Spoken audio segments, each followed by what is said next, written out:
Kita semua kan suka ya dengar cerita-cerita orang soleh buat jadi panutan. Tapi pernah nggak sih kita berhenti sejenak dan bertanya, ini ceritanya beneran buat inspirasi atau jangan-jangan buat memanipulasi? Nah, di bahasan kali ini kita bakal bongkar satu narasi yang kayaknya umum banget dan mungkin ya bakal bikin kita semua jadi agak sedikit nggak nyaman. Nah, familiar banget kan sama kalimat ini? Atau mungkin versi lainnya? Nasihat yang seolah-olah baik, dibungkus dengan perbandingan, tapi kok ujung-ujungnya malah bikin kita ngerasa bersalah banget ya? Inilah dia, titik awal dari semua masalah yang akan kita bedah habis-habisan. Oke, sekarang kita masuk ke bagian pertama. Gimana ceritanya kisah agung seorang Uwais Al-Qarni ini seringkali ya bisa dibilang dijulik gitu, terus dijadikan senjata dalam mendidik anak. Ini nih yang tadinya soal ngajarin teladan, kok malah geser jadi hal lain. Nah, ini dia poin kuncinya. Sumber yang kita rujuk ini menyebut fenomena tadi itu korupsi narasi. Tujuannya apa? Ternyata bukan lagi buat menanamkan cinta, tapi buat menuntut kepatuhan yang mutlak. Jadi kisah Uwais yang begitu mulia itu direduksi, dikecilin, cuma jadi alat buat menang argumen dan naklukin anak, bukan buat mengangkat jiwa mereka. Oke, coba kita geser sedikit perspektifnya. Apa sih sebetulnya dampak psikologis dari penggunaan narasi yang kayak gini? Kita ini beneran lagi nyetak generasi yang berbakti, atau jangan-jangan kita malah lagi menciptakan luka batin yang nggak kelihatan? Dan inilah istilahnya, dan ini wow, kuat banget, gaslighting religius. Maksudnya apa? Ini tuh kondisi pas kita pakai ayat suci atau kisah orang soleh, tapi bukan buat pencerahan, malah sebaliknya, buat bikin orang lain ragu sama perasaannya sendiri. Jadi yang tertanam bukan cinta yang tulus, tapi rasa bersalah yang beracun, atau yang sering kita sebut toxic guilt. Coba deh, lihat perbandingannya, jelas banget di sini. Di satu sisi, ada bakti yang lahir dari cinta. Ini yang menciptakan manusia merdeka. Tapi di sisi lain, ada kepatuhan yang lahirnya dari rasa takut. Takut kualat, takut dicap durhaka. Nah, yang kayak gini nih, ini bukan pengabdian sejati. Ini lebih mirip perbudakan spiritual. Dan ini nih yang sering banget kita lupain. Kebesaran Uwais itu bukan karena dia takut sama ibunya loh. Sama sekali bukan. Kebesarannya itu ada di integritas spiritualnya.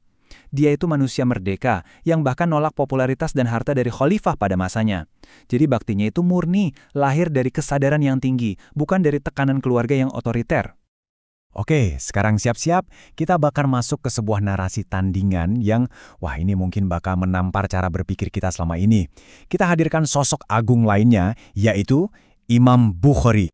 Pertanyaan ini emang provokatif. Tapi penting banget buat kita renungkan, kalau standar anak soleh itu cuma model Uwais yang harus selalu ada secara fisik di samping ibunya, terus gimana dong nasibnya Imam Bukhari? Apa kita mau bilang beliau itu anak durhaka, gagal jadi anak yang baik? Coba pikirin deh. Coba kita lihat sebentar perjalanannya. Beliau itu ninggalin ibunya di usia muda, terus mengembara ribuan kilometer, ngelewatin gurun dan kota-kota. Buat apa? Buat sebuah misi intelektual yang luar biasa, ngumpulin hadis. Artinya, secara fisik, beliau ini absen dari samping ibunya selama bertahun-tahun.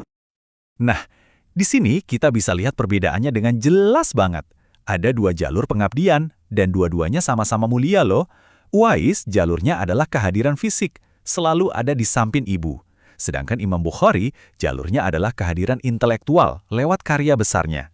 Dua-duanya ini puncak bakti, tapi wujudnya benar-benar beda. Oke, sekarang kita gali lebih dalam lagi ya. Kita geser fokusnya bukan lagi ke tindakan si anak, tapi ke motivasi tersembunyi orang tuanya. Pernah kepikiran nggak, kenapa kok model yang satu lebih sering disebut-sebut daripada model yang satunya lagi?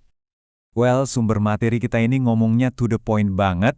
Katanya, obsesi pada model Uwais itu seringkali bukan murni karena alasan keagamaan, tapi karena alasan kenyamanan ego pribadi orang tua. Wow, ini pemikiran yang nusuk banget ya. Coba deh kita bedah tabel ini bareng-bareng. Kenapa model Uwais lebih nyaman? Ya jelas, untungnya langsung buat orang tua. Ada yang rawat, ada yang nemenin di hari tua. Nah sekarang, bandingin sama model Bukhari. Tuntutan buat orang tuanya apa? Pengorbanan yang luar biasa. Harus rela kesepian, rela nahan rindu, dan yang paling berat, rela ngelepasin anaknya buat jadi milik umat. Oke, sebagai penutup, yuk kita sama-sama uji keikhlasan kita. Nggak peduli kita ini sebagai orang tua, sebagai anak, atau sebagai pendidik. Ada beberapa pertanyaan reflektif yang jujur aja lumayan menohok. Pertanyaan pertama, Ini soal definisi sukses. Kalau harus milih, kita lebih bangga punya anak yang mana? Anak yang setiap hari mijitin kaki kita, tapi hidupnya biasa-biasa aja, atau anak yang karyanya mengubah dunia, tapi dia jauh dari kita? Mana yang lebih bikin bangga? Coba jawab dalam hati. Yang kedua, ini soal ego. Coba kita jujur sama diri sendiri. Pas kita nuntut anak harus kayak Uwais, itu beneran murni demi surga mereka? Atau jangan-jangan karena kita butuh investasi hari tua yang dibungkus pakai dalil agama? Dan pertanyaan terakhir yang mungkin paling berat, ini tentang kualitas jiwa kita. Sanggup gak sih kita jadi orang tua model ibunya Imam Bukhari yang dengan ikhlas ngelepasin anaknya terbang demi ilmu? Atau kita malah jadi orang tua yang diam-diam motong sayap mereka pakai kalimat-kalimat manipulatif? Dan kalimat ini benar-benar merangkum semuanya dengan begitu indah. Keduanya itu masterpiece pengabdian. Uwais berbakti dengan cara menjaga, sementara Bukhari berbakti dengan cara berkarya. Jalannya beda, tapi tujuannya sama-sama mulia. Dan ini pemikiran terakhir buat kita renungkan bareng-bareng. Setiap anak itu punya takdirnya sendiri. Ada yang ditakdirkan jadi penjaga, ada yang jadi penjelajah. Tugas kita sebagai orang tua itu bukan ngebentuk mereka sesuai mau kita, tapi ngebantu mereka nemuin sayapnya sendiri. Jadi, jangan pernah biarkan ego kita menjadi sangkar yang memenjarakan jiwa seekor elang, hanya karena kita pengen dimanjakan.